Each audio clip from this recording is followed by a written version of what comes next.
Rizkars. Bu Rizkars, silahkan. Jadi sekali lagi Bu Dijen, kita mempertimbangkan membuka jumlah kuota per masing-masing daerah di LPTK di penyelenggara PPG di regional tersebut dengan telah mempertimbangkan kebutuhan guru di 1 tahun ke depan Bu Dijen. Yeah.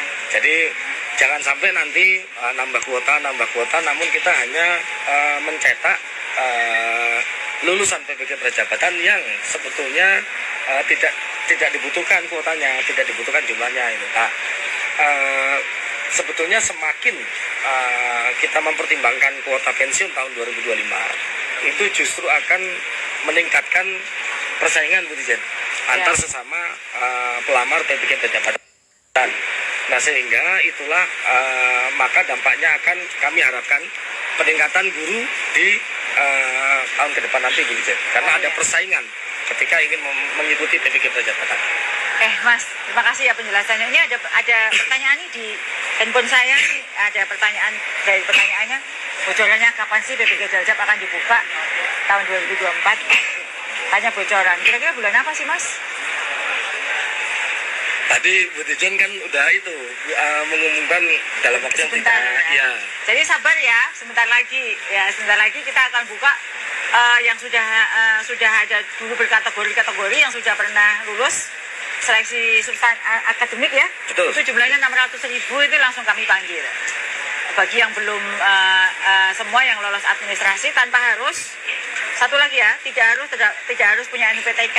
Itu boleh ikut PPG Daljab ya. Tunggu saja sebentar lagi. Izin Bu Dijen. Namun bagi yang belum lulus seleksi administrasi itu juga secara simultan dibuka kesempatan untuk mengikuti seleksi administrasi di provinsinya melalui BGP Bu Dijen. Ya, jadi seleksinya yang untuk PPG Daljab sekarang nggak ada lagi seleksi akademik Bapak Ibu, hanya seleksi administrasi. Jadi yang sudah lolos seleksi administrasi 600.000, 500.000-nya yang belum lolos seleksi administrasi nanti akan terus dibuka. Bapak Ibu memenuhi ketentuan administrasi yang ada itu melalui Balai Guru Penggerak dan Balai Besar Guru Penggerak di ibu kota provinsi masing-masing dalam waktu dekat ya. Jadi nanti semua guru yang tadi saya sebut punya kesempatan untuk ikut PPG Daljab. Jangan khawatir, kami juga sudah ngobrol kok dengan DJA untuk tunjangannya. Kemungkinan untuk semua guru yang lolos untuk mendapatkan tunjangan. Karena kami ingin semua guru sejahtera, guru yang sudah mengajar lama itu mendapatkan kesempatan untuk menikmati kesejahteraan. Itu adalah misi kami melalui PPG Daljab ini. Ini ada pertanyaan berikutnya yang juga sudah masuk dari Ibu Nurika Yulia 123. Selamat sore Ibu Nurika Yulia.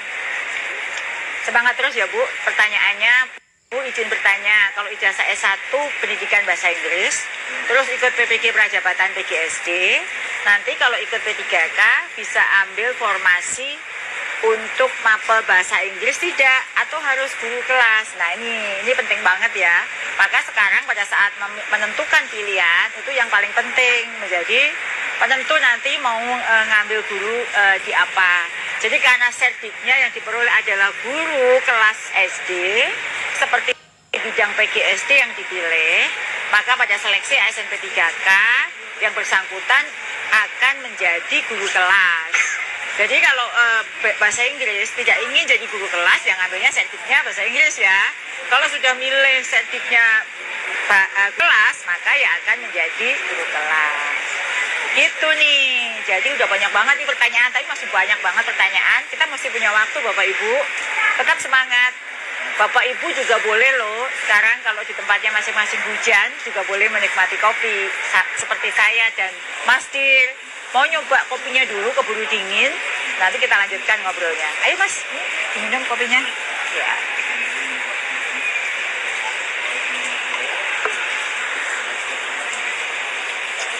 Memang ya kopi lokal ini nggak ada duanya loh. Setiap saya live IG itu selalu saya minum kopi lokal Mas Dir. Kalau Mas Dir suka kopi apa? Yang Arabica dan acidity-nya agak tinggi Bu Dijen. Seperti Toraja Kalusi misalnya. Oh suka. Kalau Aceh Gayo suka nggak? Ya suka juga. Suka yang apa? Yang takengon, yang wine atau yang apa? Yang wine. Kita sama dong kalau gitu, ada Gayo Wine. Rupanya saya dan Mas Didi ini punya preferensi kopi yang sama ya. Sama-sama kopi Arabica dan sama-sama suka kopi lokal. Ya ini dengan kita suka kopi lokal dan selalu menceritakan kekayaan alam kita, ini mengajak seluruh masyarakat itu untuk beramai-ramai mengkonsumsi kopi lokal. Kopi juga baik loh untuk kesehatan jika jumlahnya yang kita konsumsi tidak berlebihan. Baik, kita lanjutkan Bapak Ibu, masih banyak pertanyaan yang harus kita jawab. Mumpung masih ada waktu, ini ada pertanyaan dari @suta5716. Pertanyaan dari Pak Suta ini bagus sekali. Pertanyaannya adalah, untuk PPG Prajabatan, bagaimana cara agar terpanggil mengikuti program ini, Bu?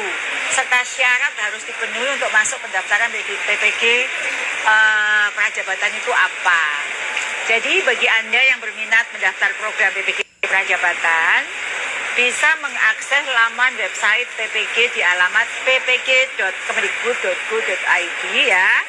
Setelah masuk ke laman itu, lalu klik daftar PPG Prajabatan di pojok kanan atas. Ingat, masuk ke websitenya, klik daftar PPG Prajabatan di pojok kanan atas. Lalu di situ sebenarnya di website itu juga sudah ada syarat-syaratnya. Apa sih yang harus dipenuhi agar bisa ikut PPG Prajabatan? Misalnya, dia harus warga negara Indonesia, belum terdaftar di Dapodik, usia maksimal 35 tahun, lulusan S1 D4, IPK minimal 3, dan informasi lengkap yang lainnya boleh Bapak Ibu baca, serta tata cara pendaftarannya juga bisa diakses di laman website resmi Kemendikbud ya. Saat ini masih dibuka loh, jadi ayo beramai-ramai daftar, karena di situ Bapak Ibu akan mendapatkan beasiswa dari LPDP untuk mengikuti PPG Prajabatan. Tidak selamanya PPG Prajabatan berbeasiswa. Saat ini kami masih memanggil putra-putra terbaik Indonesia untuk bisa ikut PPG, maka kami siapkan beasiswa pendidikannya. Jangan khawatir untuk pembiayaannya. Itu kan ya Mas? Siap. Semoga seterusnya kita bisa beri beasiswa ya. Ini ada pertanyaan lagi nih Mas Dir, dari Kapsyah 08. Semoga Ibu atau Bapak ini, Bapak Kapsyah yang bertanya, terus semangat mencermati live IG saya setiap saat. Nah, ini pertanyaannya, yang jurusan pendidikan memang pengen jadi guru. Mengapa jurusan lain harus menjadi saingan kami? Padahal mereka tidak belajar pendidikan di bangku kuliah. Dan kenapa anak pendidikan harus kuliah lagi di PPG? Mas Dir boleh maju jawab nggak pertanyaan ini? Siap. Ya, silakan. Jadi pertama, jangan takut dengan yang namanya persaingan. Ya. Ketika ingin mengambil PPG Prajabatan itu seleksi ujinya itu bukan hanya seleksi substantif yang sebagaimana diajarkan di jurusan-jurusan lain. Namun perilaku, kemampuan pengajaran, komunikasi itu juga sangat dipertimbangkan, sehingga itu adalah bekal sebetulnya dari lulusan PPG Prajabatan. Nah, yang kedua, tadi saya bilang jangan takut dengan adanya persaingan. Dengan adanya persaingan justru akan memacu setiap memacu kualitas adik-adik ini semua untuk menjadi individu yang lebih baik lagi. Ya. Ini sudah hukum alam di mana negara maju itu pasti penuh dengan persaingan. Jadi saya meminta bagi adik-adik yang memang berminat jadi guru, ikhlaskan visi misi, keinginan, dan tidak perlu mempertimbangkan hal-hal persaingan tersebut. Jadi kita memanggil putra-putra terbaik ya Mas ya. Betul, karena kita ini sebenarnya darurat guru. Jadi setiap tahun itu ada 70.000 kekosongan guru. Jadi kalau semua lulusan S1 D4 yang memang berminat untuk jadi guru daftar pun, itu belum bisa memenuhi kekurangan guru kita. Sehingga kita membuka ruang bagi generasi muda yang memang punya ketertarikan untuk menjadi guru, untuk ikut daftar.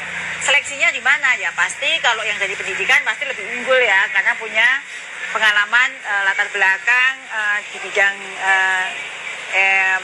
pengajaran.